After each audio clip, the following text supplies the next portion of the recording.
وذكر فإن الذكرى تنفع المؤمنين. الحمد لله رب العالمين، والصلاة والسلام على أشرف الأنبياء والمرسلين وعلى آله وصحبه أجمعين. سورة الغاشية مكية. بسم الله الرحمن الرحيم. هل أتاك حديث الغاشية وجوه يومئذ خاشعة عاملة ناصبة تصلى نارا حامية تسقى من عين آنية ليس لهم طعام إلا من ضريع لا يسمن ولا يغني من جوع وجوه يومئذ ناعمة لسعيها راضية في جنة عالية لا تسمع فيها لاغية فيها عين جارية فيها سرر مرفوعة وأكواب موضوعة ونمارق مصفوفة وزرابي مبثوثة أفلا ينظرون إلى الإبل كيف خلقت وإلى السماء كيف رفعت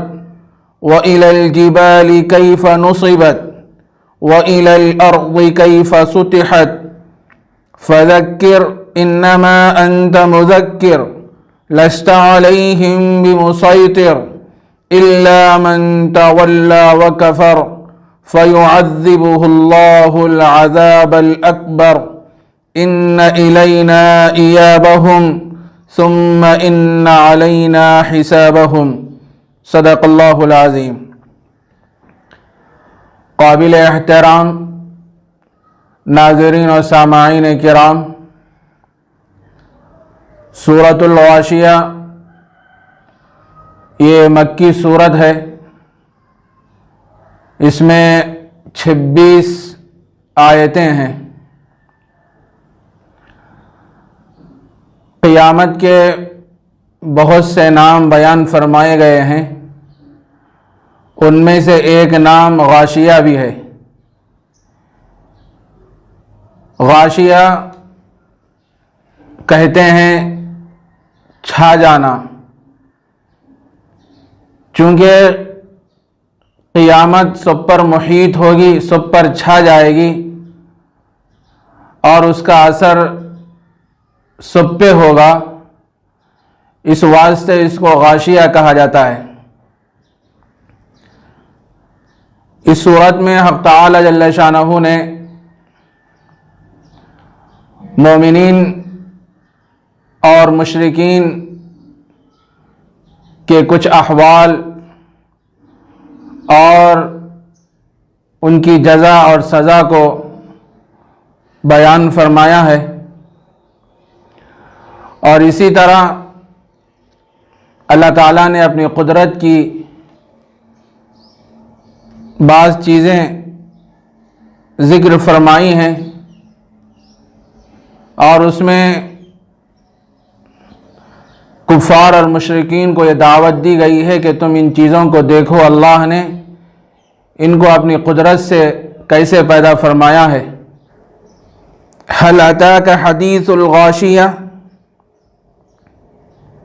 اے پیغمبر صلی اللہ علیہ وسلم، کیا آپ کے پاس چھا جانے والی کی خبر پہنچی ہے؟ چھا جانے والی سے مراد قیامت ہے. وجوہ یومئذ خاشعہ، اس دن چہرے ذلیل ہوں گے، اترے ہوئے ہوں گے. یہاں پر اللہ تبارک و تعالیٰ نے کفار اور مشرکین کے کچھ احوال کو بیان فرما رہے ہیں کہ قیامت کے دن کفار اور مشرکین کے چہرے ذلیل ہوں گے، اترے ہوئے ہوں گے. عاملۃ ناصبہ، محنت کرنے والے تھکے ہوئے ہوں گے، اس واسطے ان کے چہرے ذلیل ہوں گے چونکہ یہ دنیا میں اپنی مشرکانہ عبادت اور باطل طریقوں سے وہ محنت و مشقت کیا کرتے تھے اور یہ سمجھ کے کیا کرتے تھے کہ اللہ راضی ہو جائے، لیکن ان کی عبادت باطل طریقوں پر ہونے کی وجہ سے وہ اللہ کو خوش نہیں کر سکے، تو لہذا وہ آخرت میں ان کے چہرے ذلیل ہوں گے، اترے ہوئے ہوں گے۔ اور اسی طرح عاملۃ ناصبہ، محنت کرنے والے تھکے ہوئے ہوں گے۔ دنیا میں کفار و مشرکین اپنے باطل طریقوں پر عبادت کیا کرتے تھے اور یہ سمجھ کر کیا کرتے تھے کہ اللہ کی رضا اور اللہ کی خوشنودی نصیب ہوگی، چونکہ وہ طریقہ اللہ کو راضی کرنے والا نہ ہونے کی وجہ سے اور اپنے باطل طریقوں پر ہونے کی وجہ سے یہ دنیا میں بھی تھکے ہوئے تھے، خوب محنت اور مشقت کرتے تھے اپنے اپنے مذہب کے مطابق، اور آخرت میں بھی یہ تھکے ہوئے ہوں گے۔ آخرت میں اس طریقے سے تھکے ہوئے ہوں گے کہ ان کے گلے میں زنجیروں کو ڈال دیا جائے گا اور وہ پہاڑوں پر چڑھیں گے، مصیبت برداشت کریں گے، جھیلیں گے۔ یہ آخرت میں اس طریقے سے یہ تھکے ہوئے ہوں گے۔ دنیا میں اس طریقے سے تھکے ہوئے ہوں گے کہ اپنے مذہب کے مطابق وہ عبادت کیا کرتے تھے، لیکن چونکہ وہ طریقہ حق پر نہ تھا، وہ اللہ کو راضی کرنے والا نہ تھا، تو اپنی محنت مشقت مجاہدہ کر کے بھی وہ اللہ کے رضا کو نہ پا سکے، اور خوب محنت کرنے کے باوجود بھی وہ اپنے مشرکانہ اور باطل طریقوں پر رہنے کی وجہ سے وہ اللہ کے رضا کو نہ پا سکے۔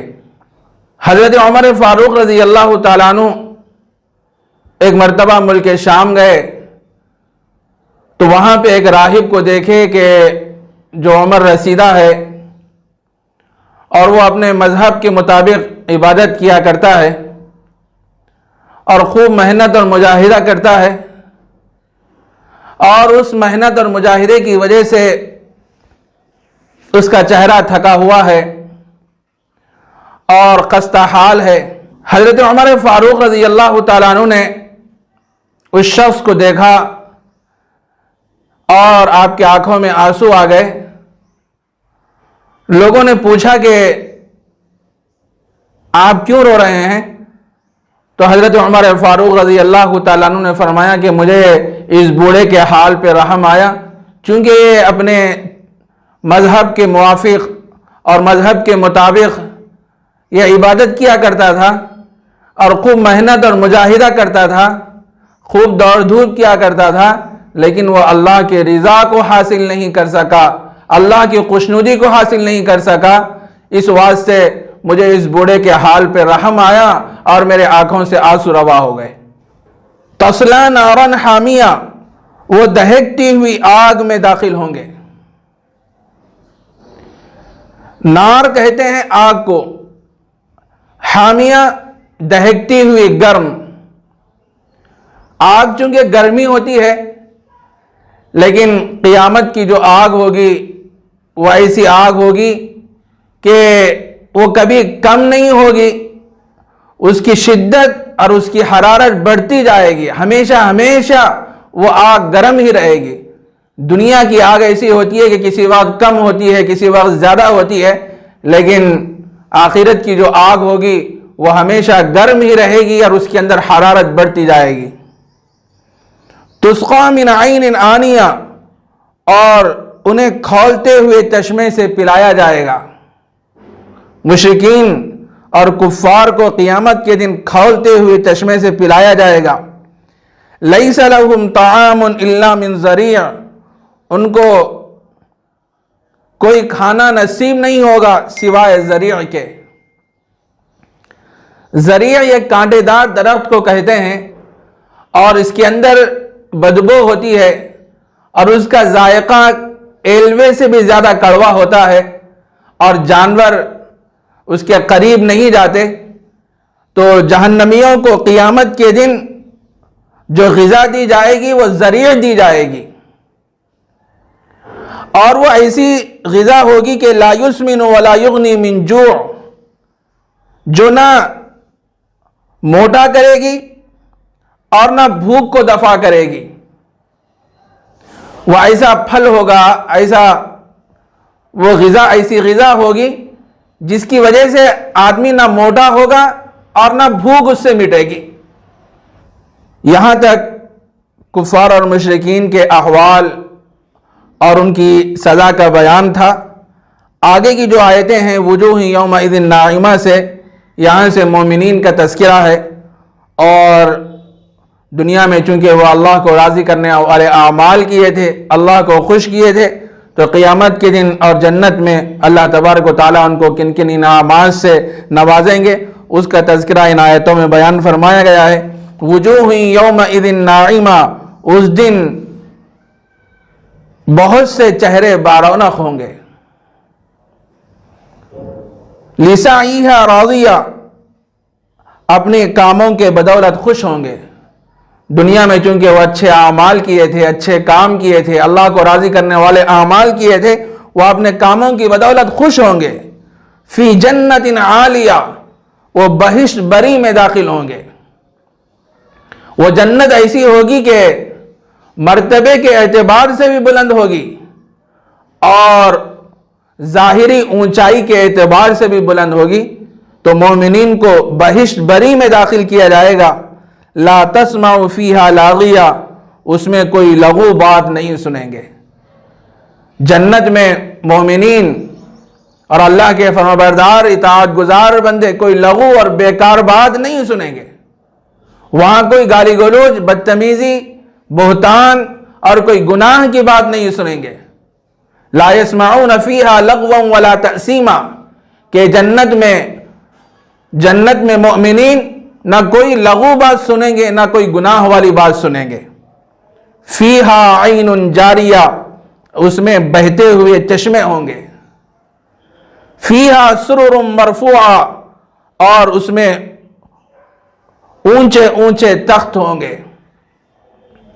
مومنین کے لیے جنت میں اونچے اونچے تخت ہوں گے، اور وہ تختے لکڑی کے بنے ہوئے نہیں ہوں گے بلکہ سونے کے بنے ہوئے ہوں گے۔ وہ اکواب موضوعہ، اور آب خورے رکھے ہوئے ہوں گے، پیالے رکھے ہوئے ہوں گے، چشموں کے پاس پیالے رکھے ہوئے ہوں گے۔ ونمارق مصفوفہ، اور گدے لگے ہوئے ہوں گے۔ مومنین کے لیے جنت میں گدے لگے ہوئے ہوں گے۔ وزرابی مبسوسہ، اور قالین بچھی ہوئی ہوگی۔ آگے کی جو آیتیں ہیں افلا ینظرون الی الابل کیف خلقت، یہاں سے اللہ تبارک و تعالیٰ اپنی قدرت کی بعض چیزوں کو بیان فرما رہے ہیں، اور اس میں کفار سے یہ فرما رہے ہیں دیکھو اللہ تبارک و تعالیٰ نے اپنی قدرت سے کیسی کیسی چیزوں کو پیدا فرمایا، اتنا بڑا بلند آسمان اور یہ زمین، اور اسی طرح یہ پہاڑ اور اونٹ جو عجیب الخلقت جانور ہے، تم اس پہ غور کرو اور اللہ کی بات کو مانو۔ تمہارا عقیدہ تو یہ ہے کہ تم یہ سمجھتے ہو کہ جب انسان مر جائے گا، مٹی ہو جائے گا، تو دوبارہ اس کو زندہ نہیں کیا جائے گا، اس کا حساب و کتاب نہیں ہوگا۔ یہ بات بالکل غلط ہے۔ اللہ تبارک و تعالیٰ اپنی قدرت سے کیسی کیسی چیزوں کو پیدا کر رہے ہیں۔ ظاہر ہے تم مر جاؤ گے، مرنے کے بعد مٹی ہو جاؤ گے، تو پھر اللہ تبارک و تعالیٰ تم کو پھر دوبارہ زندہ فرمائیں گے۔ تو یہاں پہ اللہ تبارک و تعالیٰ نے یہ بات ارشاد فرمائی افلا ینظرون الی الابل کیف خلقت، کیا تم کی طرف نہیں دیکھتے کیسے پیدا کیے گئے ہیں۔ اونٹ ایک عجیب الخلقت جانور ہے اور بڑا مسکین تباہ یہ جانور ہے۔ چھوٹا سا چھوٹا بچہ اس جانور کو پکڑ کے لے جا سکتا ہے، اور اللہ تبارک و تعالیٰ نے اس جانور کے اندر اس کے پیٹ میں ایک ایسی ٹینکی رکھی ہے کہ یہ 7-8 روز کا پانی اپنے اندر محفوظ کر لیتا ہے، اور یہ دھوپ، گرمی اور سردی، یہ ساری چیزوں کو برداشت کرتا ہے، اپنے مالک کا بڑا مطیع اور فرما بردار ہوتا ہے۔ وَإِلَى السَّمَاءِ كَيْفَ رُفِعَتْ، اور آسمان کی طرف نہیں دیکھتے کیسے بلند کیا گیا ہے۔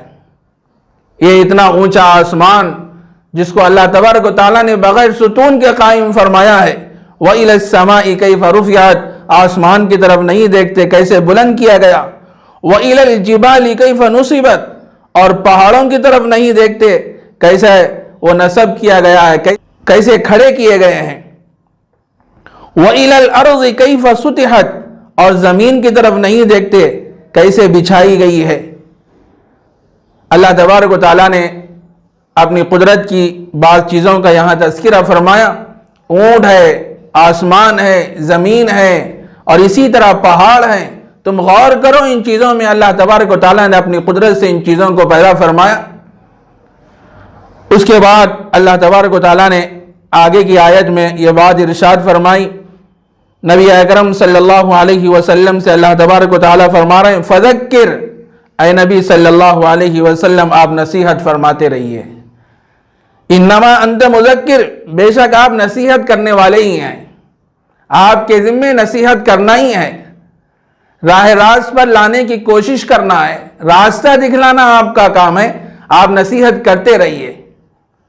ایک ہوتا ہے اراءۃ الطریق اور ایک ہوتا ہے ایصال للمطلوب۔ اراءۃ الطریق کہتے ہیں راستہ بتلانا، اور ایصال للمطلوب کہتے ہیں مطلوب تک پہنچانا۔ اس کی مثال یوں سمجھ لیجئے کہ اگر کوئی آدمی آ کے ہم سے یہ پوچھے کہ فلاں صاحب کا مکان کہاں ہے، تو ہم یہاں ٹھہر کے یہ بتلا دیں کہ بھائی اس طریقے سے آپ جائیے، جانے کے بعد رائٹ پہ مڑ جائیے، اس کے بعد تیسرا گھر جو ہے وہ فلاں صاحب کا ہے، جو آپ نے کہا ہے وہ انہی کا مکان ہے۔ یہ ہے اراءۃ الطریق۔ اور ایک صورت یہ ہے کہ جو آدمی آپ سے پوچھا ہے کہ وہ مکان کہاں ہے، تو آپ خود اس آدمی کو لے جا کے ان کے گھر تک پہنچائیں، تو اس کو کہتے ہیں ایصال للمطلوب۔ تو اللہ تبارک و تعالیٰ نبی اکرم صلی اللہ علیہ وسلم سے فرما رہے ہیں، اے نبی آپ کا کام صرف راستہ بتلانا ہے، یہ سیدھا راستہ ہے، یہ اطاعت والا راستہ ہے، یہ جنت والا راستہ ہے، یہ اللہ کو خوش کرنے والا راستہ ہے۔ آپ کے ذمے صرف راستہ بتلانا ہے اور آپ نصیحت کرتے رہیے۔ ایصال للمطلوب تو ہمارا کام ہے، راہ راست پر لانا اور اس کو ایمان کی دولت سے سرفراز کرنا، یہ ہمارا کام ہے۔ تو لست علیہم بمسیطر، آپ ان پر مسلط نہیں ہیں، کسی پر آپ مسلط نہیں ہیں کہ ان کو جنت میں داخل کریں، یہ آپ کے ذمے نہیں ہے۔ الا من تولی وکفر، مگر جو روگردانی کرے گا اور انکار کرے گا تو فیعذبہ اللہ العذاب الاکبر، بس اللہ تبارک و تعالیٰ ان کو بڑا عذاب دیں گے۔ ان الینا ایابہم، بے شک ہماری ہی طرف ان کو لوٹنا ہے۔ ثم ان علینا حسابہم، پھر ہمارے ذمے ان کا حساب لینا ہے۔